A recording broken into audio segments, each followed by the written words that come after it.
Hey there, viewers. Welcome back to our channel, where we break down complex topics into simple, actionable steps. Today, we're tackling how to do a U.S. Marshal prisoner search in 2025. Whether you're a researcher, a concerned citizen, or just curious about federal law enforcement tools, this guide will help you navigate the process safely and effectively. Let's jump right in. First off, the U.S. Marshals Service is a key federal agency responsible for tracking fugitives, managing prisoner transport, and maintaining public safety.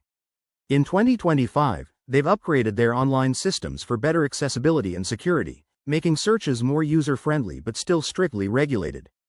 To get started, head to the official U.S. Marshals Service website at usmarshals.gov.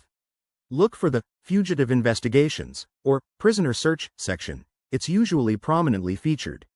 Once there, you'll need to create an account or log in if you have one.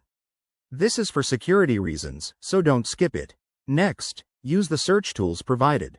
Enter details like the prisoner's name, aliases, date of birth, or last known location. The 2025 updates include advanced filters, such as facial recognition integration or cross-database linking, which can speed up your results.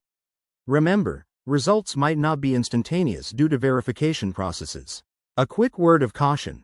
This tool is intended for legitimate purposes only, like verifying public records or assisting in legal matters. Misuse could lead to legal consequences, so always prioritize privacy and ethics. If you're not sure about something, consult a legal professional. In summary, performing a U.S. Marshal prisoner search in 2025 is straightforward with the right steps, but it's all about responsibility.